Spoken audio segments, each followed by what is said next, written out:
তো এখানে লক্ষ্য করো, আমরা গত ক্লাসগুলো যেটি পড়ছিলাম এটি একটু নতুন করে তোমাদেরকে দেখাচ্ছি। যে এখানে এটা হচ্ছে একটা দৈর্ঘ্য, এই দৈর্ঘ্যটাকে আমরা ধরি আদি দৈর্ঘ্য যদি L1 হয়, এটা হচ্ছে লেন্থ, দৈর্ঘ্য। এখন তাপ দেওয়া হলো,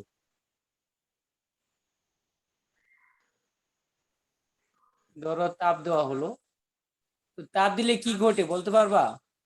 এই দণ্ডটা যদি তাপ দিই, তাপ দিলে কি হবে বলতো?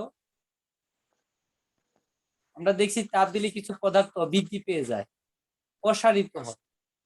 এটা একদিকে প্রসারিত হচ্ছে শুধু দৈর্ঘ্য।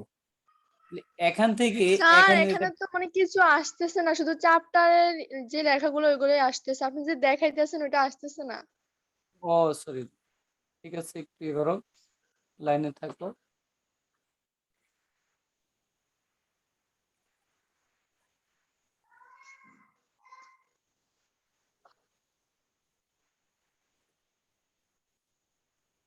এবার আসছে? জি স্যার। হ্যাঁ, তাহলে এটা হচ্ছে একটা দণ্ড।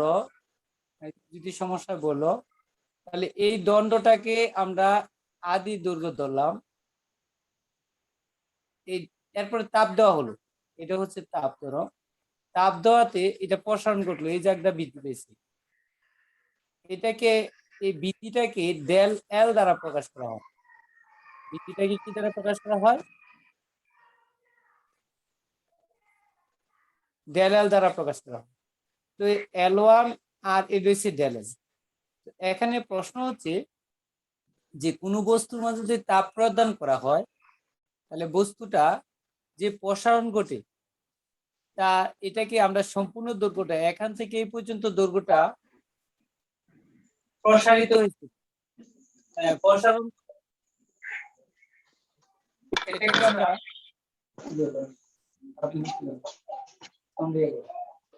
তাহলে এটাকে L2 দ্বারা প্রকাশ, এটাকে আমরা L2 দিয়ে প্রকাশ করি। তাহলে এই L2 অর্থাৎ দৈর্ঘ্য প্রসারণ অপর এটা না ওইগুলো এটা L2 হচ্ছে যে কি ব্যাপার, লাইন কাটতে, এই L2 সমান, এটা সমানুপাতিক, কিন্তু এই L2 সমানুপাতিক মানে কি, তাপ দিলে দৈর্ঘ্য বাড়বে, তাপ কমালে দৈর্ঘ্য সংকুচিত হবে।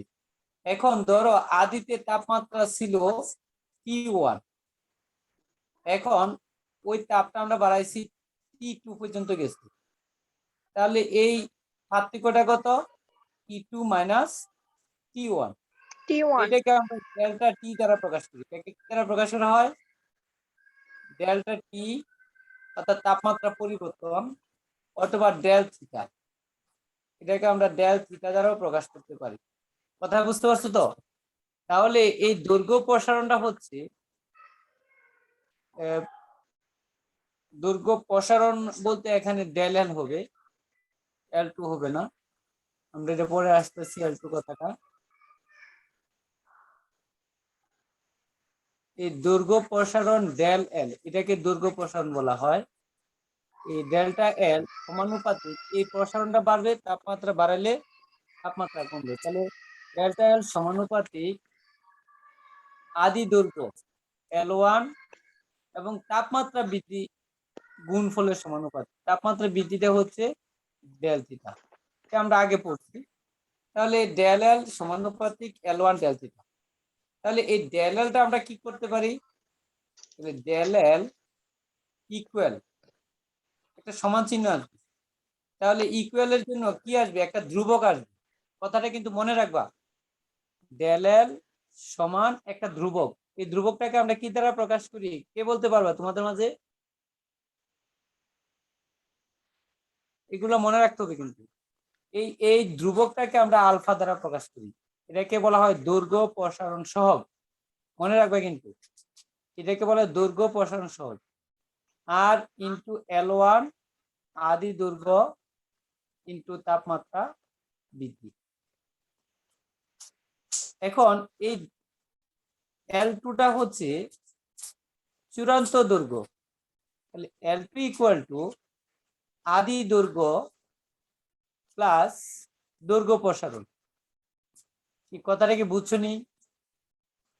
এই যে L2টা এখান থেকে এই পর্যন্ত হচ্ছে L2, আমরা যেটা এখানে দেখাইছি দেখো, এই L2টা হচ্ছে শুরু থেকে এই এখান থেকে আরম্ভ করে এই সর্বশেষ দূরত্বটা হয়েছে L2।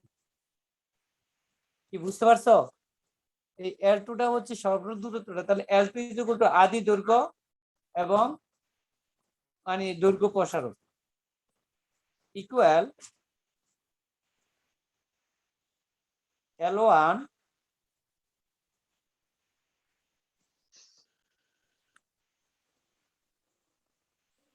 L1 প্লাস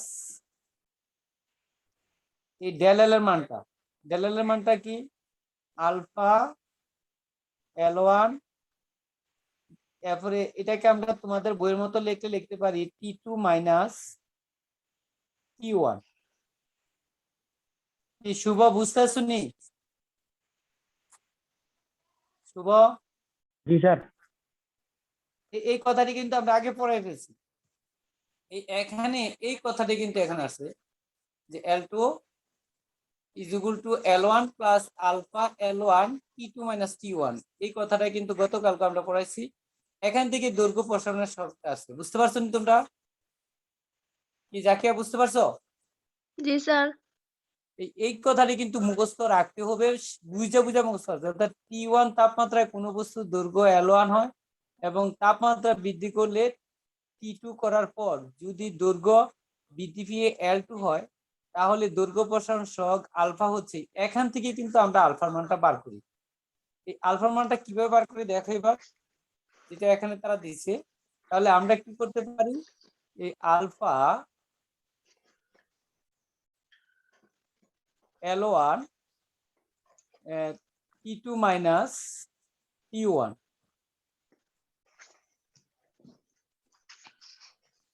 আর এখান থেকে কি হবে এই L2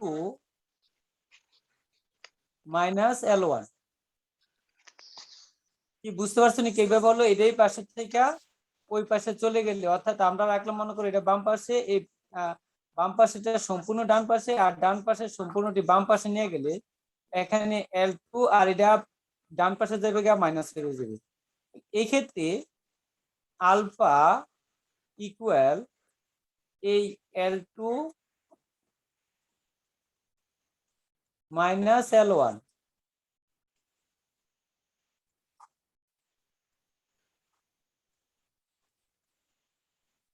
L1 বাই এই L1টা নিচে আসবে ইন্টু এই T2 minus T1।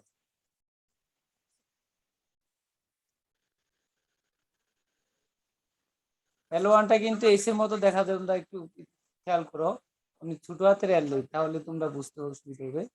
T2 minus T1, তাহলে এখানে আমরা কি পাচ্ছি যে আলফা ইজ ইকুয়াল টু পাচ্ছি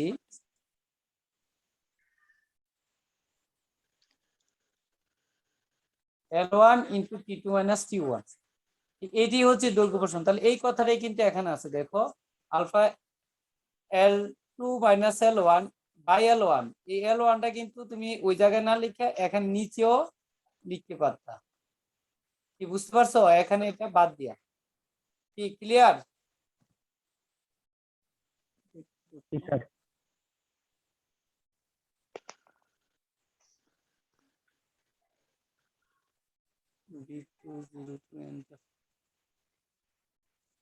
এভাবে কিন্তু আমরা লিখতে পারি।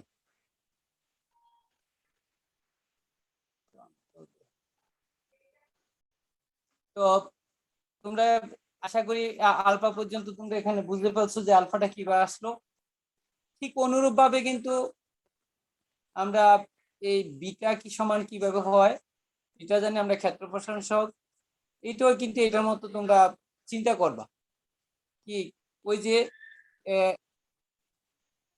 ক্ষেত্র প্রসারণকে ডেল এল এ দ্বারা প্রকাশ করা হয়। ডেল এ ইকুয়াল টু এটা হচ্ছে যে আদি ক্ষেত্রফল,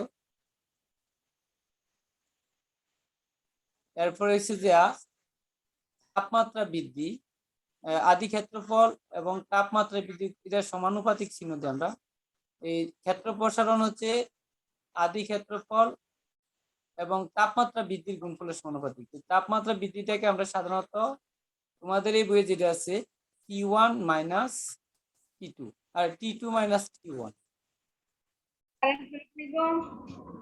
হ্যাঁ, তাহলে এখান থেকে আমরা ডেল এ ইকুয়াল টু লিখতে পারি, ডেল এটা হচ্ছে এই সমানুপাতিকের জন্য একটা সমান চিহ্ন আসবে, আর এই দৈর্ঘ্য প্রসারণ সহগকে আমরা ধরি বিটা। কি বুঝতে পারছো? বিটা। এরপর আছে আদি ক্ষেত্রফল কিন্তু তাপমাত্রা বৃদ্ধি, আদি ক্ষেত্রফল কিন্তু তাপমাত্রা বৃদ্ধি। এখান থেকে আমরা A2 বার করতে পারি। A2টা কি? এটা কিন্তু এর আগে দেখাইছিলাম। যদি এটা একটা বর্গাকৃতি বস্তু হয় তাহলে এইটার ক্ষেত্রফল হচ্ছে A1। তাপ দিলে এর ক্ষেত্রফল প্রসারিত হয়, তাহলে এটা বড় হয়ে যায়। কি মনে আছে তো এরকম? এই সম্পূর্ণ ক্ষেত্রফলটা তখন আমরা A2 ধরি। A2, তাহলে A2 ইজ ইকুয়াল টু আদি ক্ষেত্রফল প্লাস কি ক্ষেত্র প্রসারণ। ক্ষেত্র প্রসারণ হচ্ছে ডেল এ। তো এখানে আমরা যদি A1 বসিয়ে দেই plus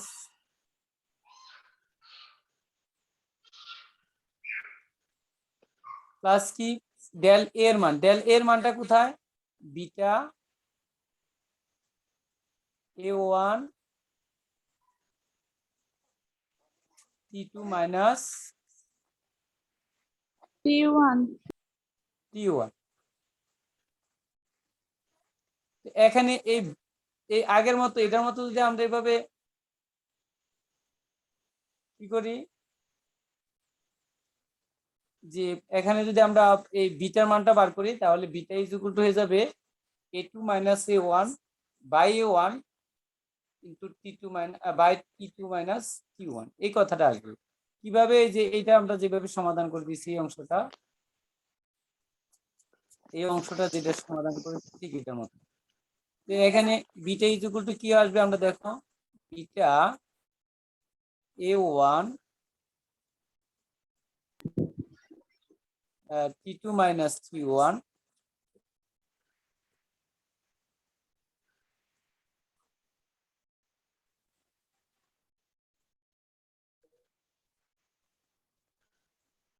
T2 minus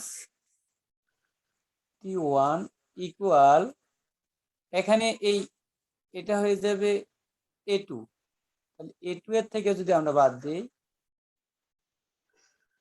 A2 minus A1, এখন তাহলে বিটা ইজ ইকুয়াল টু কি হবে? বিটা ইকুয়াল টু হবে যে A2 মাইনাস A1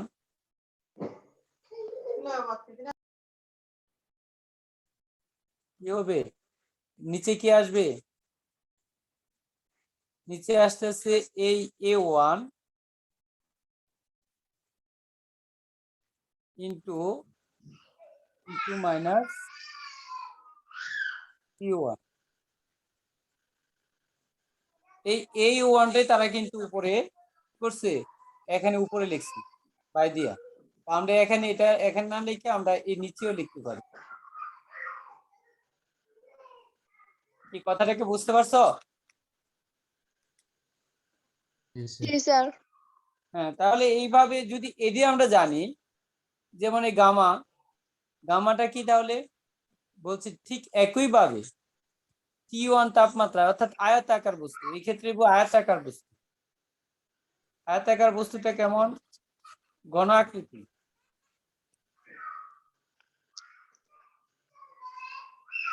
ঘন আকৃতি যদি হয় এরকম ঘন আকৃতি, যেমন তোমাদের একটা লুডো করি, ঠিক এটা সব দিকে বাড়বে। আমরা যদি বাড়াই তাহলে এটা সব দিকে এভাবে বৃদ্ধি পাবে। এই সব দিকে বৃদ্ধি পাইয়া এটার আদি আয়তন থাকবে এবং শেষ আয়তনও থাকবে। এই ক্ষেত্রে আমরা আদি আয়তনটাকে V1 আর আদি শেষ টোটাল আয়তন রয়েছে V2। তাহলে আয়তন প্রসারণটা অর্থাৎ del V2 minus V1, del V এর মানটা কি পাবো আমরা? ডেল V এর মান পাবো এই অংশটুকু। বুঝতে পারছো? এই এখানে এই ডেল V এর মান হচ্ছে গামা, এরপরে আদি আয়তন এবং তাপমাত্রা বৃদ্ধির গুণফলের সমানুপাতিক। এই কথাটা কিন্তু সবই কথা কিন্তু একরকমই, এই সবই কথা কিন্তু একরকম। জিহান, জিহান, হ্যালো জিহান, জিহান কথা শুনতে পাচ্ছ?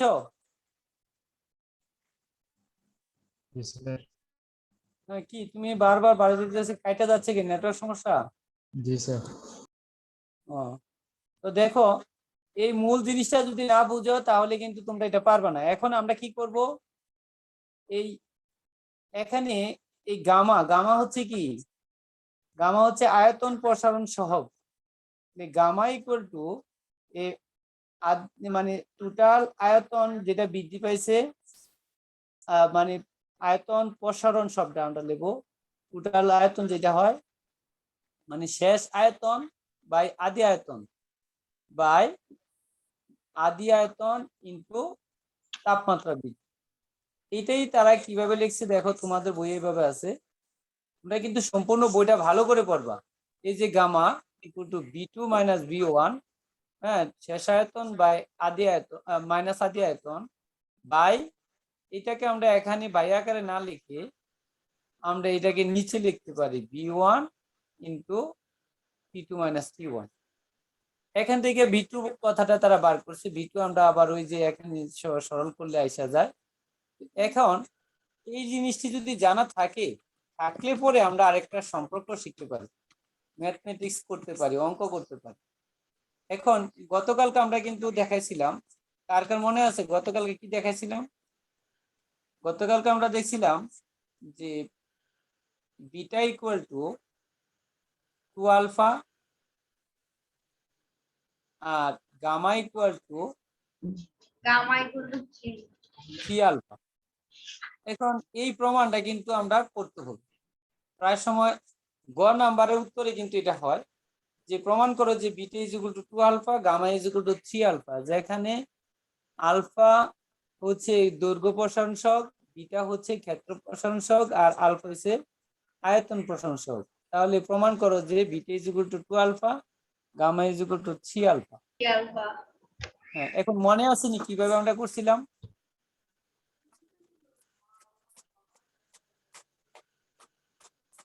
কার মনে আছে? এই আঁকটাকে দিলাম আবার।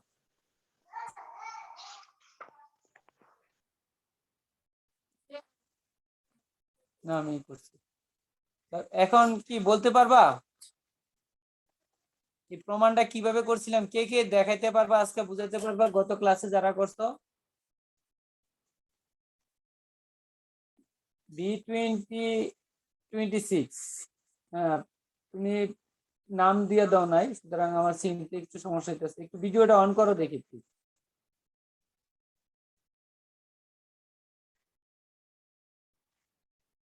কি আশিক, আশিক নিতে নাকি? তোমার তো কমার্সে নাকি? জি স্যার। তো বুঝতে আসো নি, তোমাদের কমার্সে তো গণিত নেই, গণিত আজকে অবশ্য করতে ইয়া কই? আগামীকাল তো স্যার উপস্থিত না। জি হ্যাঁ, স্যার। আগামীকাল করতে পারি। আচ্ছা, ইয়া কোথায়? রাহিদ রাহিদ হ্যাঁ, রাহিত। রাহিদ স্যার, হ্যাঁ তো আমি মেসেজ দিয়েছিলাম।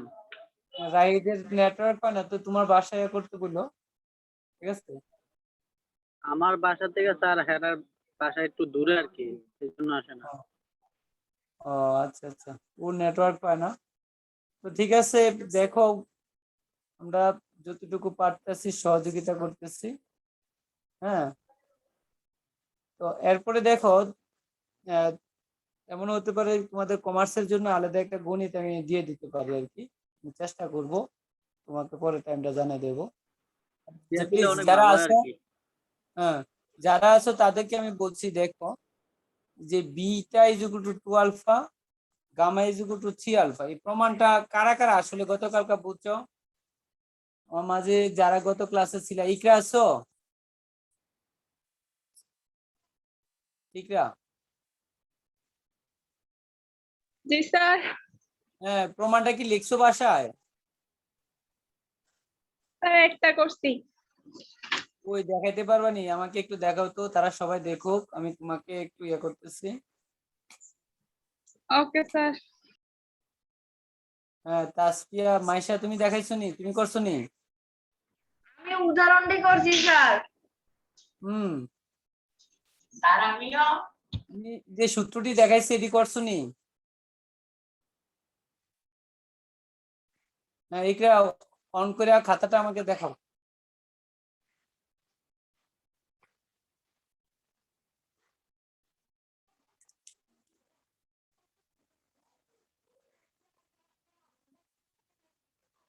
আচ্ছা যারা যারা আসছো বাকিরা দেখো, অনেকেই পারবা না, এটা আমি না বুঝাই দিলে।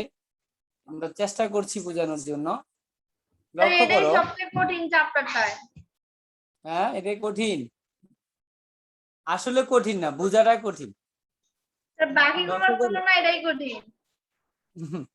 একটু বোঝার চেষ্টা করো। আচ্ছা আমরা যদি মনে করো এটা একটা দৈর্ঘ্য নিলাম, এটা যদি দৈর্ঘ্য ধরি, তাহলে এটা দৈর্ঘ্যটাকে আমরা কি দ্বারা প্রকাশ করি? L1 দ্বারা, ঠিক কিনা? আমার L1 কথার সাথে সাথে আসো, আমরা কিন্তু আগেরটি না পারলে এটি পারবো না। আব্দুর রহমান, আব্দুর রহমান বুঝতেছো? জি আব্দুর স্যার। রহমান, হ্যাঁ তাহলে এটা যদি একটা দৈর্ঘ্য হয়, এটা দিয়ে বর্গ আঁকলে কি হবে বলো তো?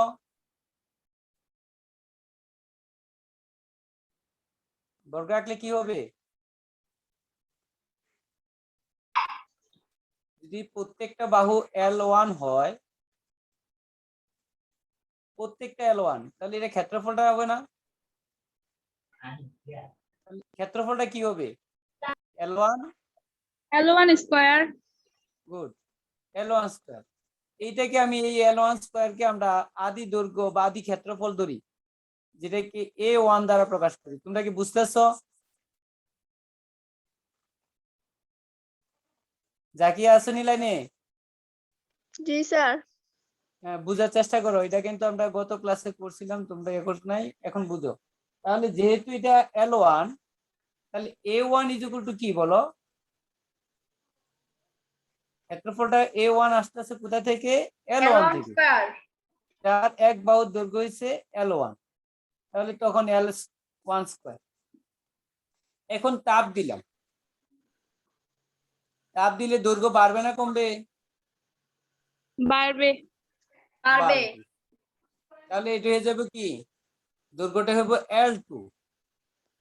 দৈর্ঘ্যটা কি হবে? একটু L2 সুস্থভাবে বোঝার চেষ্টা করো। তাহলে এটা ক্ষেত্রফলটা কি হবে এক্ষেত্রে? টোটাল A2 ক্ষেত্রফলটা তখন তো শেষ ক্ষেত্রফল, তাহলে A2, কি ঠিক কিনা? স্যার। কি বুঝে আসছিনি? যখন তাপমাত্রা দিলাম, দিলে ক্ষেত্রফলটা কি প্রসারণ হবে না? জি স্যার। যদি প্রসারণ হয়, হ্যাঁ, তাহলে এটা প্রসারণ হইলে তাহলে তখন ক্ষেত্রফলটা কি হবে? A2। তাহলে এই ক্ষেত্রে A2টা কার সমান? A2 ইজ ইকুয়াল টু ক্ষেত্রফল, তাহলে ক্ষেত্রফলটা কার সমান হবে? প্রান্ত কিছু বলতে চাইতেছো? প্রান্ত, স্যার না। হাত উঠেছো কেন?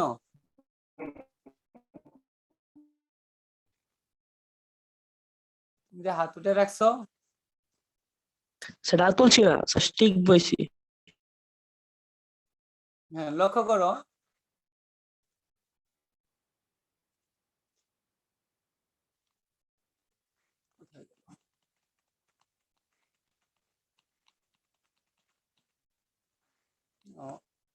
আমাদের একটু মিসইউজ হয়ে গেছে। তো লক্ষ্য করো আমরা যেটা আঁকছিলাম, আমি আবার আঁকতে হইতেছে। তোমরা কি দেখতে পাইতেছো আমি 10 মিনিটের মধ্যে শেষ করবো, লাইন কেটে দিলে আমি আরেকবার ঢুকবো, তোমরা কিন্তু সবাই আবার ঢুকবা। আগে বলে রাখলাম এটা হচ্ছে L1 যখন হয় তখন এটা বর্গটা হয় A1, এটা হচ্ছে A1। এই ক্ষেত্রে A1 equal to L1 square. হ্যাঁ, চাপ দিলে প্রসারিত হয়। তোমাদের অভিভাবকরা তোমাদের সাথে আর দেখেনি, একটু দেখতে বলো। দেখতেছে। হ্যাঁ অবশ্যই, কি কাজটি করে তারাও একটু দেখে রাখো। তাহলে যখন প্রসারণ হয় দৈর্ঘ্যটা হয় L2, কি বুঝতে পারছো নি? তখন এই A2 সমান কি হবে? L2 square. L2 square. এ পর্যন্ত বুঝতে কারো অসুবিধা হইতেছে? না স্যার। জি না স্যার। তাহলে A2 is equal to L1 square, তো L1 L2 স্কয়ার। কিন্তু আমরা জানি L2 আবার কি, মনে আছে কি L2 এর সূত্রটা? L2 is equal to আদি দৈর্ঘ্য প্লাস, মনে আছে নি? কার মনে আছে দেখি বলো তো একটু। জিহান বলো আলফা দেখি, জিহান। জিহান।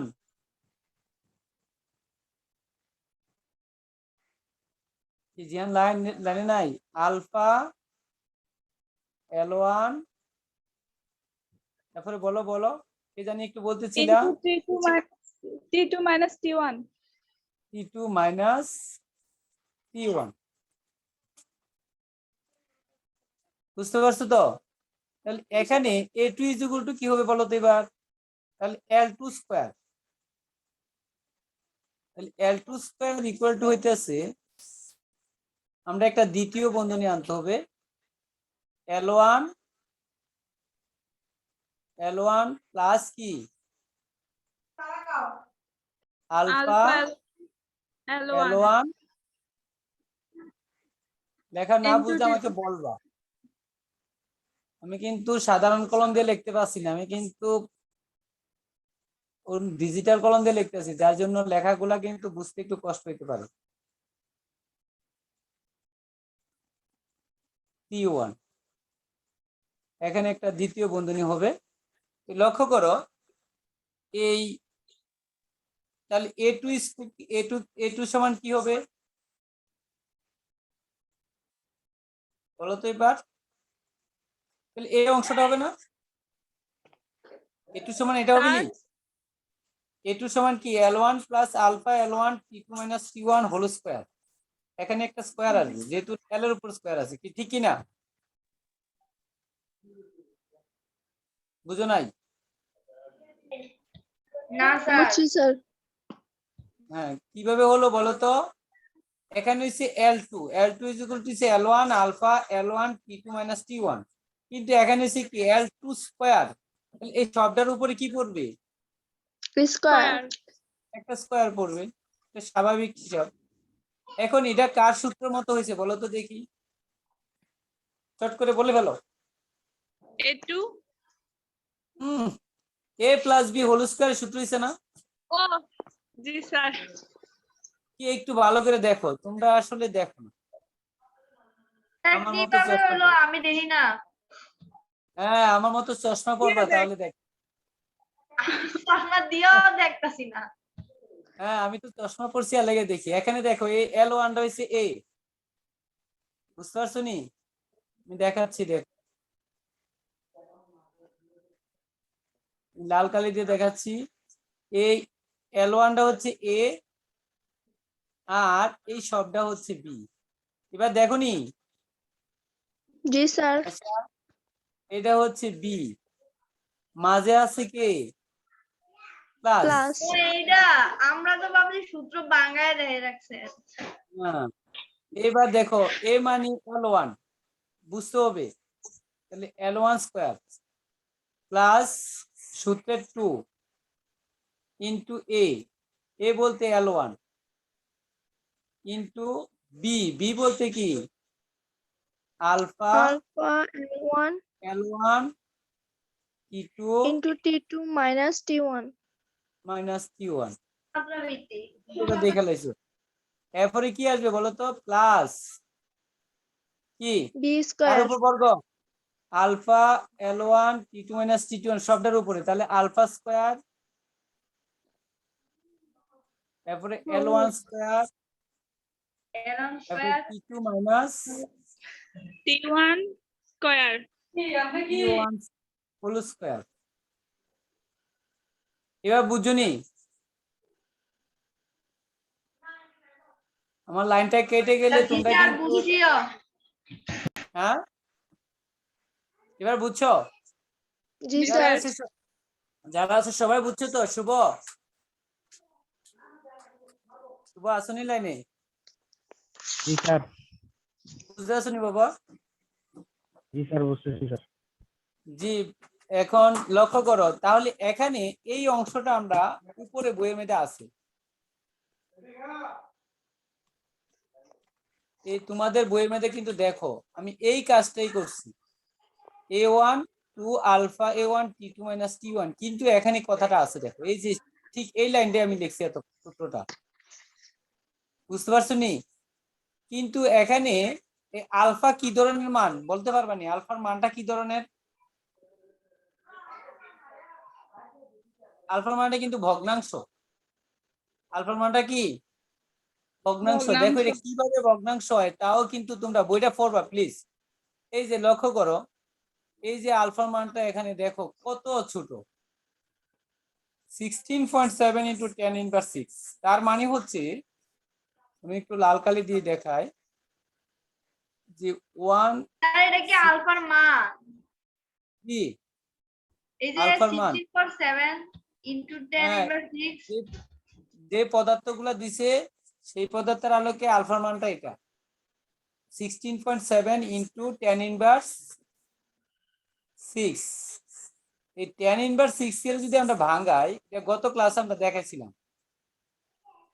16.7 আর নিচে আসবে এক লেখা কয়টা শূন্য বলো তো? 6টা। 6টা কয়টা? স্যার তাহলে এটা কি একটা ভগ্নাংশ না? তাহলে দশমিকটা কয় ঘর পরে পড়বে? 7 6 1, তাহলে 1 2 সাথে 6 থেকে গুণ করো আমরা, এই 4 ঘর, এই 5 ঘর, এরপরে দশমিক, তাহলে এটা কি একটা ছোট মান না?